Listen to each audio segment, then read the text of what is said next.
Good morning to all of you my lovely students. एक information के लिए कल ही आपको मैंने मैसेज किया था कि मैं एक वीडियो जो है आप लोगों के लिए लेके आऊँगा, क्योंकि दो पेपर होने के बाद ख़ास करके मैं कॉमर्स के स्टूडेंट्स को सभी ये मैसेज देना चाहता हूँ कि दो पेपर होने के बाद इंग्लिश और हिंदी में कुछ ऐसे भी स्टूडेंट्स हैं जो काफ़ी कंफ्यूज हैं और ऑब्जेक्टिव को लेके।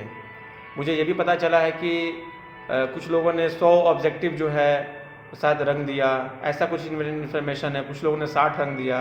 तो मैं आपको एक बताना चाहता हूँ कि चाहे आपका बिजनेस स्टडी का पेपर हो, चाहे आपका इकोनॉमिक्स का हो और चाहे आपका अकाउंटेंसी का हो, तो आप जो है 50 ऑब्जेक्टिव ही आपको रंगना है। आप उससे अधिक मत रंगिएगा। यानी कि टोटल 100 ऑब्जेक्टिव आपका अकाउंटेंसी में, इकोनॉमिक्स में और बिजनेस स्टडी में आएगा, और एंटरप्रेन्योरशिप में जो है वो ज़्यादा आएगा, 70 या 72 के आसपास आएगा। लेकिन आपको एंटरप्रेन्योरशिप में 35 ऑब्जेक्टिव का ही आंसर देना है, ज़्यादा का नहीं देना है, 35 का ही देना है। तो भाई टोटल आपका जो क्वेश्चन आएगा ईपीएस में, उसमें से आप 35 को टिक आउट कर लीजिए। जो भी आपका टिक आउट है, जो भी आपका सही है, तो उसी 35 को आप रंगिए ना। आप पूरे को क्यों रंगते हैं? पूरे को रंगिएगा तो आपका कैसे चेक होता है पता है? आपका ओएमआर शीट कैसे चेक होगा? अगर हम अकाउंटेंसी की बात करते हैं तो टोटल 100 नंबर का आपका दिया होगा ओएमआर पे, जो आपको एग्ज़ाम में मिलेगा।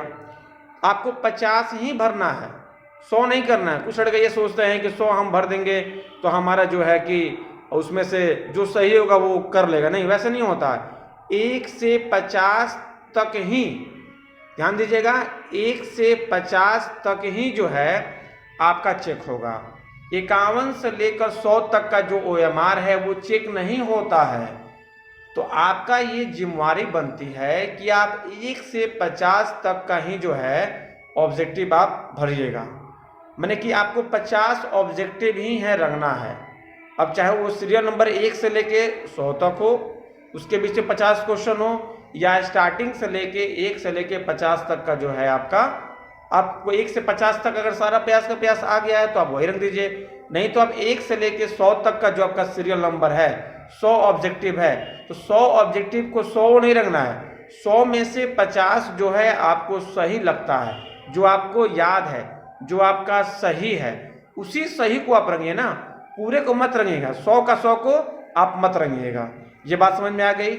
आपको ये गलती नहीं करना है कि हम 100 रंग देते हैं, बोर्ड जो है उसमें से जो 50 को सही होगा वही जांच करें। नहीं, अगर आप 100 का 100 रंग देते हैं ओएमआर पे, 100 का 100 जो है भर देते हैं, तो आपको जांच जो है 1 से 50 तक का ही होगा। 51 से जो ऊपर है 100 तक का, उसका चेक नहीं होता है।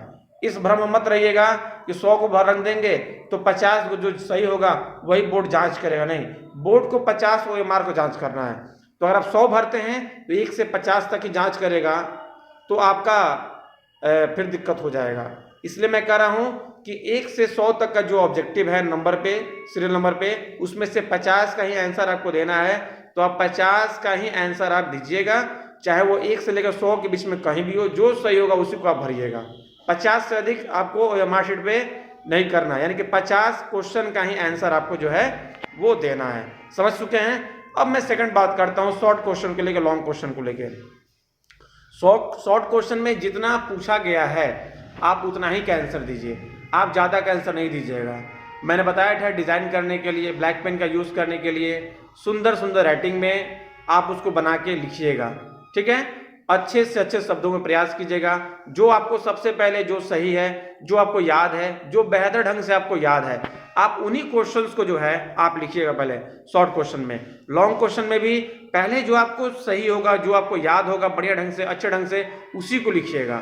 ऐसा नहीं करना है कि जो पहले याद ना हो हम उस क्वेश्चन को पहले लिखें, जो हमको पूरा कंप्लीट याद हो, जो अच्छे ढंग से याद हो, उसको हम बाद में लिखें। वैसा नहीं करना आपको शॉर्ट क्वेश्चन और लॉन्ग क्वेश्चन में जो याद है उसी को आपको लिखना है पहले, और जो नहीं याद होगा उसको आप आखिरी में लिखिएगा। ठीक है ना? मेरी बातें आप समझ चुके होंगे। कोई दिक्कत होगा तो मुझे व्हाट्सएप कीजिएगा या कॉल करके भी आप मुझसे बात कर सकते हैं। Okay, bye bye.